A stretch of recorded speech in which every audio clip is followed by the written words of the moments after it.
ప్రతి భూ యజమానికి భూ ఆధార్ ఇస్తామంటున్నారు. అదేవిధంగా ఇప్పుడు సర్వే నెంబర్లతో ఖాతాలతో పట్టా పాస్ పుస్తకాలు ఉన్నాయి.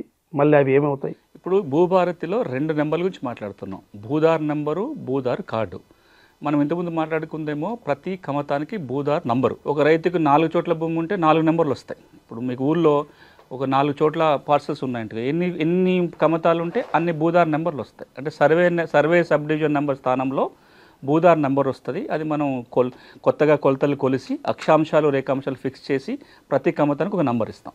భూదార్ కార్డు ఏంటంటే మీకు ఎన్ని చోట్ల భూమి ఉన్నా ఆ నెంబర్లన్నీ కలిపి ఒక కార్డులో, మనకి ఎట్లయితే ఆధార్ కార్డు ఉందో అట్లాగే భూధార్ కార్డు, ఆ అన్ని కమతాల వివరాలన్నీ కూడా ఒకే కార్డులో వస్తాయి. ఒకటే కార్డులో దాన్ని మనం భూధార్ కార్డు అంటున్నాం. ఇది పాస్ పుస్తకం స్థానంలో భూధార్ కార్డు. ఇప్పటికైతే పాస్ పుస్తకాలు రద్దు కావు, కానీ పాస్ పుస్తకం ఉన్న ప్రతి వ్యక్తికి భూధార్ కార్డు ఇవ్వాలనే నిర్ణయం ప్రభుత్వం తీసుకుంది. సో పట్టా పాస్ పుస్తకాలకు ఎటువంటి సంబంధం ఇది కొత్తగా జారీ అవుతుంటాయి. ఎన్ని పట్టా పాస్ పుస్తకాలు కమతాలు ఉంటాయో భూ ఆధార్ కార్డులో ఉంటాయి. మనిషికి ఒక భూధార్ కార్డు అలా అన్ని వివరాలు ఉంటాయి. ఇక్కడ మనం అర్థం చేసుకోవాల్సింది ఏంటంటే ఆధార్ కార్డు ఎట్లానో భూధార్ కార్డు అట్లా మీకు ఎన్ని కమతాలున్నా దాంట్లో నమోదు అయిపోతూ వస్తుంటాయి. ఈ భూధార్ కార్డులో కూడా 2 రకాలు ఉన్నాయి. Temporary Bhudhaar card, permanent Bhudhaar card అని 2 చెప్తుంది భూభారతి చట్టం.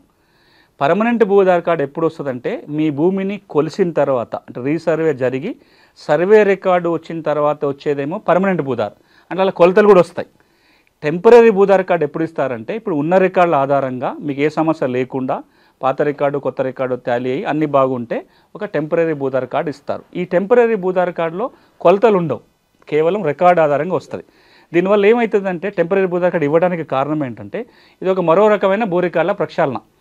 మీకు టెంపరరీ భూధార్ కార్డు ఇవ్వాలంటే పాత రికార్డు ఏముంది, ధరణి ఏముంది, భూభారతిలో ఏముంది, పాతది ఏముంది అన్నీ వెరిఫై చేస్తే అన్నీ సక్రమంగా ఉంటే ఒక కార్డు వస్తుంది. లేకపోతే కార్డు రాదు అంటే సమస్య ఉన్నట్టు కింద లెక్క. సో రాబోయే రోజులలో ప్రతి భూ యజమానికి ఒక టెంపరరీ భూధార్ కార్డు, దీర్ఘకాలికంగా ఒక శాశ్వత భూధార్ కార్డు రాబోతుంది.